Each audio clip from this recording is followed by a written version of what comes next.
a este canal, colegas. El día de hoy hablaremos de la historia clínica en fisioterapia, un documento muy importante en el área asistencial, ya que nos permite recolectar de manera escrita todo el proceso del modelo de intervención en fisioterapia que hemos hablado en otro de nuestros videos. La fisioterapia como disciplina científica siempre requiere de llevar un plano método científico en el cual aplique sus procedimientos. Es por ello que la información que se recolecte debe de ser razonada y con ella tomar decisiones clínicas basadas en la evidencia científica, donde los hallazgos clínicos que se obtengan a través de esta historia se recolectan mediante una entrevista y la valoración hacia el paciente o cliente. Muchas veces cuando iniciamos nuestra práctica profesional, una vez que egresamos de la universidad y obtenemos nuestro título y cédula profesional, es importante ir adaptando cada uno de nuestros documentos. Esto quiere decir que nuestra propia historia clínica no se va a asemejar a la de otro fisioterapeuta y en ocasiones a futuro tendremos historias clínicas muy distintas a las que iniciamos. Es por ello que en el resto de este video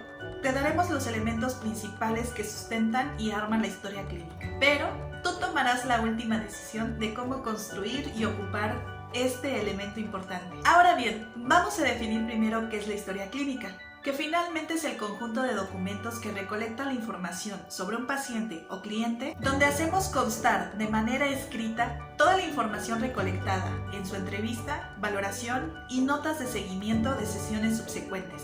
Es decir, todo el proceso de asistencia que recibió por parte de los servicios del fisioterapeuta o conjunto de fisioterapeutas que se hicieron cargo de su estado de salud y sus problemas de movimiento. Cabe señalar que otra de las funciones relevantes de la historia clínica es tener evidencia del trabajo profesional y ético con el cual pueda demostrar la responsabilidad y toma de decisiones basado en evidencia científica que fue tomando día tras día, otorgando legalidad al actuar del fisioterapeuta y dando respaldo al título y la cédula con el que cuentan. Ahora sí, ¿cuáles son todos los elementos de esta historia clínica? En primer lugar, debemos de reconocer que cada uno de estos elementos nos debe de ir proporcionando no solo el estado de salud, tanto fisiológico como biomecánico del paciente, sino que nos debe de dar un panorama general de dónde se desarrolla y cómo se involucra y qué tipo de actividades está haciendo. Esto nos dará su nivel de calidad de vida y nivel de independencia, así como la interacción que tiene con el ambiente que le rodea, tanto con otras personas como el área en el que se desenvuelve. Ahora bien,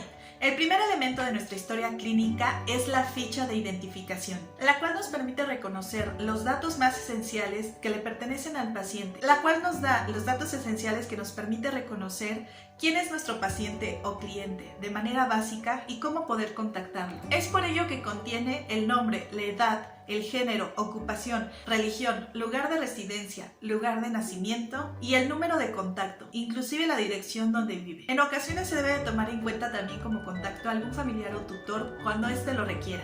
Además, estos datos también sirven para llenar otro elemento importante de la historia clínica, la carta de consentimiento, la cual puede tener o no aviso de privacidad dependiendo del tipo de empresa o institución en donde se elabore. Recordando que con esta carta de consentimiento tendremos autorización por parte del paciente o el tutor acerca de los procedimientos que debemos de aplicar para valorar y para dar tratamiento al estado de salud del paciente. Posteriormente debemos de comenzar con la famosa anamnesis. En esta tendremos dos puntos importantes que nos abrirán un panorama general. Uno, el motivo de la consulta. El motivo de la consulta es relevante para determinar el por qué el paciente se ha acercado con nosotros, de dos tipos de formas: referenciado por otro profesional de salud o de primer contacto, es decir, que acudió a nosotros sin haber sido atendido por otro profesional de la salud. Y como información anexa, se toma también en cuenta algo que llamamos rutina de actividades antes y después del evento. Esto nos mostrará qué hacía en casa, en su lugar de trabajo o en su lugar de entrenamiento y cuáles eran sus capacidades antes de sufrir un cambio en su proceso o estado de salud y después de sufrirlo, visualizando así de manera breve si ya cuenta con algún tipo de discapacidad. Otros de los elementos que se detallan también son los antecedentes. Antecedentes heredofamiliares, antecedentes personales patológicos, antecedentes personales no patológicos e inclusive los hábitos de salud. Posterior a ello viene un apartado muy importante de la historia clínica, la valoración por sistemas. Aquí habrá ciertas diferencias importantes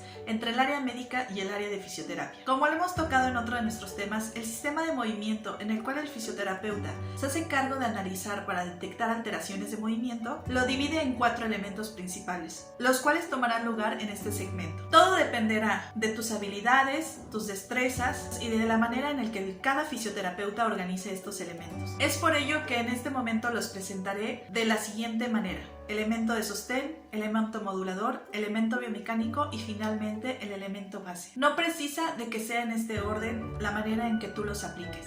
El elemento de sostén. En este tomaremos signos vitales: tensión arterial, frecuencia respiratoria, frecuencia cardíaca, saturación de oxígeno. Asimismo, toma de medidas antropométricas, talla, peso, pliegues corporales e incluso índice de cintura-cadera. Además de estudios de laboratorio o de imagenología y pruebas o test específicos involucrados con el sistema cardíaco, pulmonar, digestivo, genitourinario y reproductor. Puede ser escala de Borg, espirometría, signos de inflamación, signo de Godet o más especializados. Todo depende de qué tanto de estos sistemas estén involucrados en el padecimiento del paciente. En el caso del elemento modulador, una de las valoraciones principales es tomar todos los datos de la semiología del dolor, así como valorar la sensibilidad, los reflejos, el tono muscular, el control motor, desarrollo motor, equilibrio y coordinación, tanto de manera general como sus características o componentes. Nuevamente depende de qué tan relacionado esté o no con lo que el paciente demuestre, e incluso determinar si nos involucraremos más en sistema nervioso periférico o sistema nervioso central. Posterior a este, podemos evaluar el elemento biomecánico, donde los tejidos mostrarán la capacidad de efectuar un movimiento o mantener una postura. Hay valoraciones biomecánicas básicas que conocemos como la valoración de alteraciones posturales en posición bípeda o sedente, que puede o no llevar apoyos, o valoración de la marcha, con o sin auxiliares. Pero también tenemos valoraciones más específicas que requerirán de algún otro tipo de material o sistema. Podemos incluir a la baropodometría o los análisis biomecánicos y ergonómicos que se hacen en áreas ocupacionales, deportivas o incluso en las visitas guiadas al domicilio del paciente o cliente. En estos momentos podemos empezar a detectar parte del origen del problema e incluso discernir si hay otro tipo de secuelas o consecuencias a este principal problema. Esto también nos permitirá valorar al último elemento, el elemento base, ya que el elemento biomecánico nos irá dirigiendo en qué zonas, regiones o cadenas debemos de hacer valoración de tejidos tanto musculares, esqueléticos, faciales o tegumentarios que estén involucrados también en el desempeño y equilibrio de este movimiento y que tengan relación con afectaciones osteocinemáticas, artrocinemáticas y cinéticas. Aquí detectaremos si cuentan o no aún con características y propiedades como viscoelasticidad, plasticidad, flexibilidad, estabilidad, soporte, amortiguación y distribución de cargas, así como otras específicas de cada tejido. Una vez terminadas las valoraciones de cada uno de estos elementos del movimiento, nos permitirá detectar 6 elementos importantes para el diagnóstico funcional, que es el siguiente apartado de la historia clínica. Debemos de seleccionar y decidir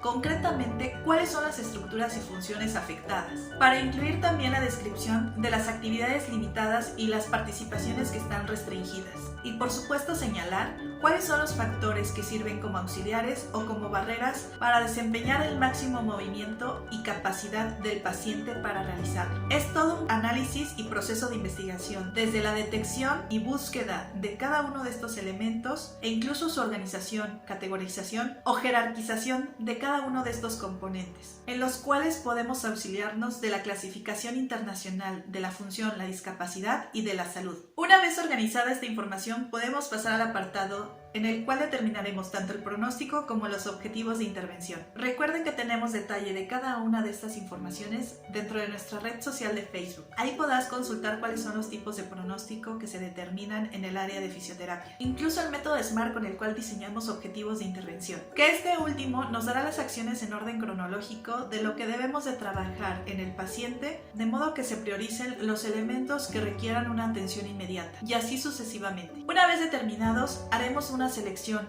basados en evidencia científica actual de cuáles son las herramientas y técnicas que de acuerdo a sus efectos nos permitan alcanzar de manera fisiológica o biomecánica restablecer un mejor estado de salud. Estamos hablando del penúltimo apartado de la historia clínica, el plan de tratamiento. Ya que tendremos información actualizada de manera científica, podemos tener un aproximado de cuántas sesiones se requerirán y que también se le deben de informar al paciente para que las tome en cuenta y pueda comprometerse a todo este plan de tratamiento o ajustarlo de acuerdo también a sus necesidades. Y entonces podemos pasar al último apartado, la reevaluación y seguimiento del paciente. No es necesario que valoremos absolutamente todo en cada sesión subsecuente. Algunos cambios no se notarán de una sesión para otra. Aquí tomaremos la decisión de en qué momento revalorar cada uno de los elementos del sistema de movimiento que valoramos por primera vez y así determinar si hay cambios significativos, los cuales nos permitirán tomar en cuenta si debemos de ajustar el plan de intervención, redactar un nuevo diagnóstico funcional o cambiar los objetivos de intervención. Esto se hace a través de las notas de seguimiento o informes de evolución, en los cuales también se trabaja con el método SWOT. Que por otro lado también la información recolectada en esta revaloración nos permitirá saber si el pronóstico se ha modificado y hemos cambiado el nivel y tipo de discapacidad presente en nuestro paciente, si hemos cumplido con los objetivos planteados y finalmente determinar si el paciente debe continuar con trabajo en el área de fisioterapia con otro profesional de salud o si podemos darlo de alta con un programa para casa, dependiendo de cuál es su proyecto, nivel de calidad de vida e independencia. Lo importante es que el paciente